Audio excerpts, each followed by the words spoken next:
Information Please by Stanley Whiteside.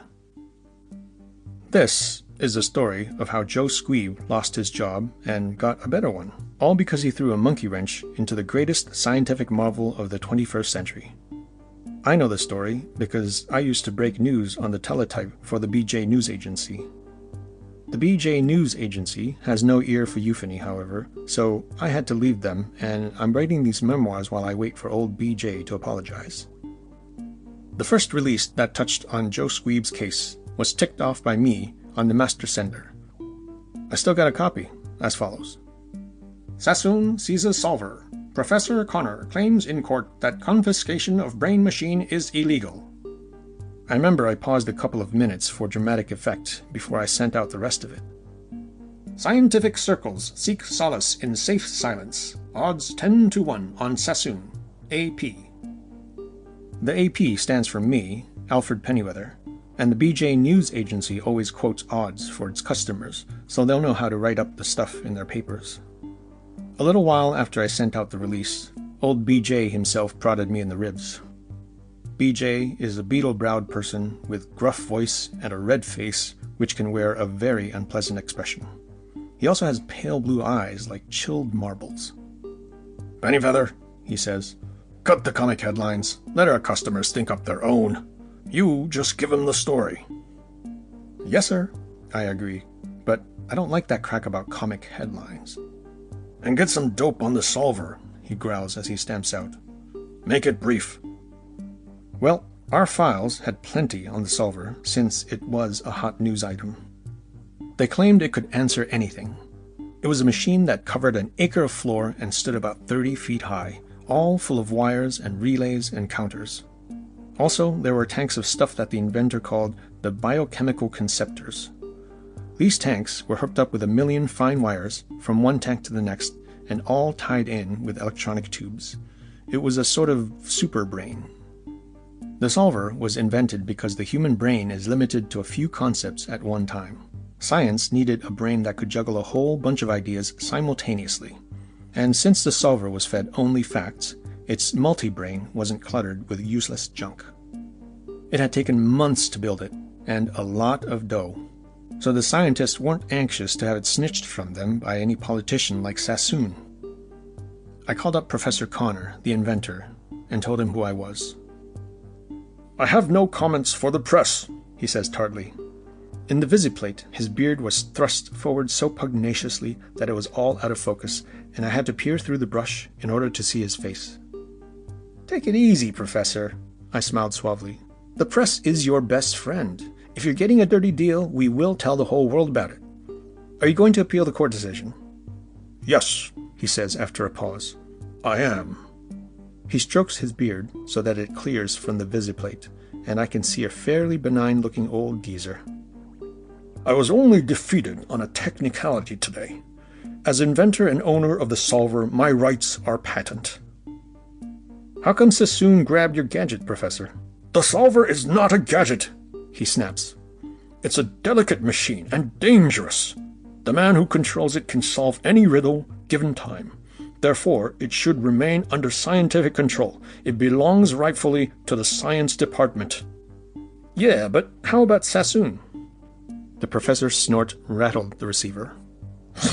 Sassoon is already head of geopolitics. The other departments of government won't last long if geopolitics controls the solver.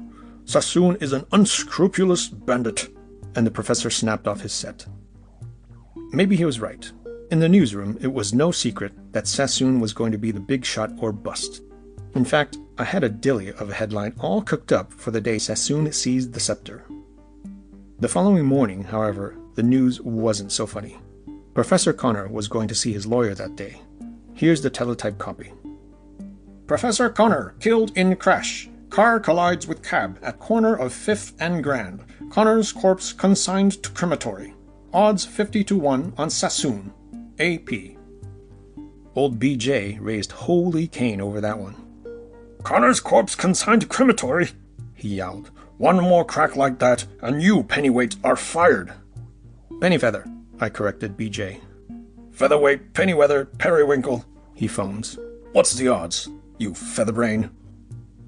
Before I can answer, he's gone, slamming the door and blowing papers off my desk. Well, a couple of days later, Sassoon announces that the solver will be unveiled to the public with due ceremony come Wednesday. The science department is invited to attend at the solver building, which is very magnanimous considering that the science department paid for the building and the solver too. "Jellyfeather," says old BJ, "you go down and cover this unveiling." That's how I came to witness the Joe Squeeb incident. I had a seat in the hall right down in front, just behind the disgruntled-looking scientists. Maybe they had a right to feel that way, but they knew better than to ignore Sassoon's invitation. Sassoon was very sensitive about such things as being snubbed. So they were all there, sitting like a row of hungry blackbirds. Upon the platform, the chairman opened the proceedings with a nice little speech which safely said nothing. Then he handed over the meeting to Sassoon. Sassoon was a big, fat man with slick black hair and eyes that reminded me of old BJ's fishy. Sassoon, however, put on the jolly act, big smile and breezy manner, the "we're all one big family" touch. Most of the people fell for it and gave him a laugh when he sprung his warming-up joke, but the boys with the brains in front of me just gloomed. I saw Sassoon give them a quick once-over before he went on to describe the wonders of the solver. He gave a pretty good speech, too, if you didn't know what was behind it. "Mankind," he finally ended, "will look back on this day as the dawn of a new era. Posterity will bathe in the flow of new wisdom that has come from our hands." Then he pulled a cord that opened a huge curtain behind him, and the solver was unveiled. Appropriate ohs and ahs followed. It did look impressive at that, like a gigantic calculating machine. In front of it, there was a wide platform with several desks. These were occupied by attendants ready to feed data, which the solver might require. Each desk had a microphone for that purpose, and there was one gilded microphone near Sassoon. This one was for stating the question. A large loudspeaker was suspended high up to deliver the solver's answers. I once read that the ancient Greeks had a similar setup called the Delphic Oracle, only some fellow got the wrong answer once and blew the whole works away. "And now," Sassoon beamed on his audience, "we will demonstrate the solver in action. Perhaps we should allow our scientific friends the honor of asking it the first riddle. After all, we owe science a great deal." But none of the savants made a move. Maybe they felt balky. However, Sassoon was too smart to allow any awkward pauses. "But then perhaps the honor should go to some less illustrious person." His cold eyes had spotted the figure of a little man in overalls, standing in a half-open doorway. The little man leaned on a broom. I found out later that he was Joe Squeeb, the janitor of Solver Hall. "Since we must always remember our democratic traditions," Sassoon's voice was slick and warm as margarine, "I think our humblest worker should have the great honor of asking the solver its first public question. Come here, you!" The janitor dropped his broom and turned to flee, but Sassoon's voice, with just a slight grate to it, pinned him in his tracks like a mesmerized rabbit. Come, you with the broom, step up here." Joe Squeeb moved as if pulled by invisible chains. On the stage with Sassoon, he blinked nervously at the audience. Then he suddenly grinned, showing snaggy teeth, like a man who feels he's a goner. Sassoon towered over him as they talked together for a moment before Sassoon turned to face the audience again. "This, gentleman is Joe Squeeb, our janitor. He has agreed to try and stump the solver." Sassoon's great hand smacked Squeeb on the back and nearly sent the little man sprawling into the row of stony-faced scientists.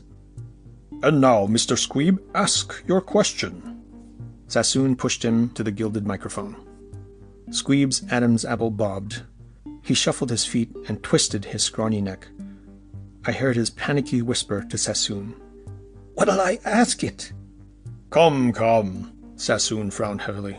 "Don't jump around like that. Ask it some question in arithmetic, or maybe you know all the answers. Ha ha."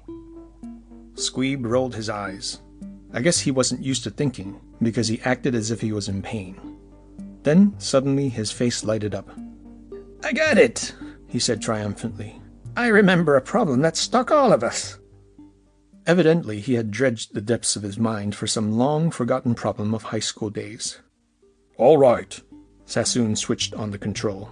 "Ask it, man, and get it over." Squeeb gulped, gave his waiting audience a last hopeless grin, and cleared his throat. "Exactly what is the area of a circle," he asked brightly, "with a radius of 1 inch? Bertrand, the great mathematician sitting just in front of me, gave a sort of gasp. Then the raspy notes of the solver squawked a reply. "The area of a circle with radius of 1 inch is exactly 3.141592.6. Bertrand, the mathematician, had a notebook and pen out, scribbling as the solver announced the figures in a plodding monotone. He covered one line and started on the next. The audience began to stir impatiently. This was not very entertaining. Sassoon frowned, quickly smiled again. "How long does this go on?" he asked jocularly. One of the desk attendants moved forward. "It'll be quite a long time," he said. "The answer has never been completed." "Oh, 6, 9, 5, the solver intoned persistently. "Switch the blasted thing off," Sassoon ordered irritably. The solver gurgled to silence. "Now," Sassoon cleared his throat, "we will ask it another question." The same attendant coughed discreetly. "Just a minute, Mr. Sassoon," he said apologetically as the boss of geopolitics swung around to face him. "The solver is not purely mechanical, you know. The actual work is done by the biomechanical cells, and these cannot be reset to 0 without discharging their concept energy." "Huh?" Sassoon frowned at the interruption. "Well, discharge them." "That's the trouble, sir. A solver cell is like a human brain cell. It must complete its function in order to relapse into inactivity. Shutting off the solver merely holds its processors in abeyance. When we switch on the power again, the cells will continue where they left off till their task is completed." Sassoon thought that one over. "Then switch it back on again. Let's get this over," he snapped, and turned to look for Joe Squeeb. But the janitor had discreetly faded. His broom leaned, deserted, in the doorway. Squeeb wasn't so dumb as he looked. 9, 6, 4... The solver was slowing down a little as the calculations became more involved with unwieldy quotients, but there was grim resolve in the metallic tone. I tapped Bertrand on the shoulder. "How long will this take?" I asked. "Couldn't say," he smiled thinly. "We once wore out several machines on that problem. Imagine a Joe Squeeb saving us from—" He stopped abruptly. "Can't you tell the solver some way that the present answer is close enough?" Bertrand shook his head. "As you may recall, Joe Squeeb definitely asked for an exact answer. The solver will give it, regardless." 8, 1, 2... The solver was beginning to sound labored. Inside the great machine, relays were madly racing. "I guess Joe Squeeb just lost a job," I murmured. "He has another job waiting for him," Bertrand almost grinned. "We need someone to dust our equipment, someone who knows enough not to monkey with things. It'll really be a pension job." I looked at Sassoon. He appeared very unhappy. Not only had he made a chump of himself, but it looked as if he'd spiked his own guns by gumming up the solver. He couldn't use the machine for his own ends, and he'd have no excuse for stealing the next one to be built. When I left Solver Hall, the machine was gurgling a number about every 20 seconds and slowing down all the time. Sassoon had asked Bertrand to get busy and shut it up some way, and Bertrand was gently explaining to him that it was a mere matter of time, lots of time, before the solver would stop, unless Sassoon wanted it torn apart. I sent out a teletype release to the waiting world. It read, "Sassoon summons scientists for solution as solver strangles on squaring of circle. Sassoon swears to silence solver. Odds 1,000,000 to 1 on solver. AP." 10 seconds after the release, old BJ was at my desk, red-eyed. "Pinfeather," he roars, "you're fired." "It's Pennyfeather," I retort, "and I quit 2 seconds before you spoke." All right, bunny weather then." He clutches the edge of my desk. "Only get out of my sight, quick." And that is Joe Squeeb's story. Right now he's working for swell wages at Science Hall. They all call him Joe and ask him all the time how is his family and how is his arthritis. He's even putting on a little weight. As for old BJ, I figure he'll come around to me, apologizing someday, unless apoplexy gets him first. I'm just waiting while I write these memoirs. End of Information Please by Stanley Whiteside.